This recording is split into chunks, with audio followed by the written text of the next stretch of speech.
Salut à tous les amis, je vais vous faire une petite vidéo aujourd'hui pour vous montrer un petit peu, vous parler un peu de l'éthanol. Il y a des gens qui connaissent pas trop ça.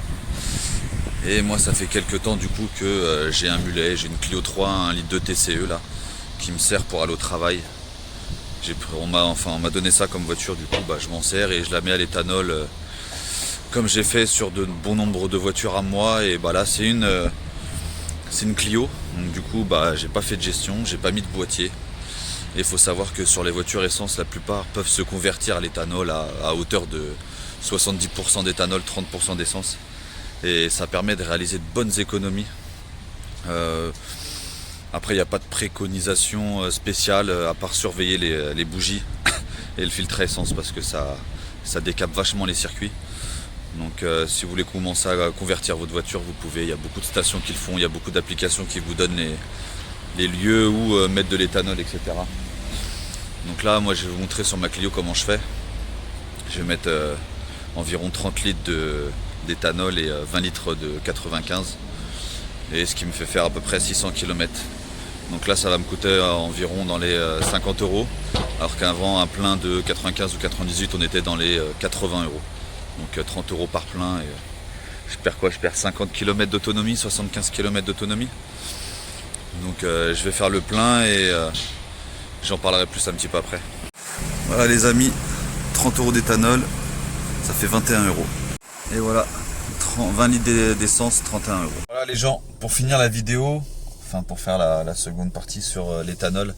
Après je suis pas un expert, je suis pas le gourou de l'éthanol, mais bon, ça fait quelques voitures déjà que je convertis soit partiellement, soit que je fais gestionner pour pouvoir rouler à 100%.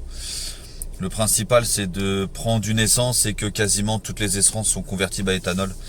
Après, moi, dans les petits moteurs, je m'aventure pas à aller à 100% parce que l'éthanol demande beaucoup plus de débit que l'essence normale. Donc, les injecteurs et la pompe à essence n'aiment pas trop.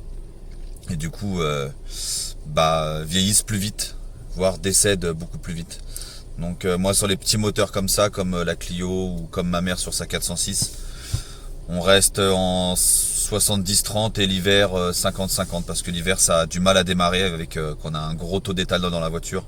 Donc si vous rencontrez des difficultés à démarrer ou si vous avez un voyant moteur et qu'elle commence à brouter dans les tours, redescendez en taux. C'est pas grave, c'est juste qu'il faut redescendre le taux. Donc 50-50 c'est bien de commencer en 30-70%, ensuite remonter à 50-50. Mais après si vous voyez que la voiture réagit bien, vous pouvez tenter le 70-30. Mais voilà, après il y a beaucoup de quasiment toutes les essences sont convertibles et moi je le fais quasiment sur toutes les voitures sans gestion, en tout cas en 70% d'éthanol, 30% essence, ça risque pas grand chose. Après si vous voyez, comme je vous l'ai dit que ça a du mal à démarrer, vous redescendez le taux. Après vous avez des grosses voitures, moi comme sur la Jaguar que je passerai en 100% éthanol, c'est des gros moteurs. Donc déjà avec des grosses pompes à essence, gros injecteurs, etc. Donc il n'y a pas réellement de risque. Après voilà, faut surveiller les bougies plus fréquemment et surveiller le filtre à essence parce que ça va décaper pas mal vos circuits. Et puis après, moi comme je dis toujours, c'est si vous êtes intéressé par une voiture essence et que vous voulez pour ça faire des économies en la mettant à éthanol, le mieux c'est les forums. Vous regardez déjà l'avis des gens et leur expérience qu'ils ont eu déjà avec l'éthanol et ce modèle là et vous aurez vraiment les meilleures informations pour votre voiture. C'est ce que je fais à chaque fois.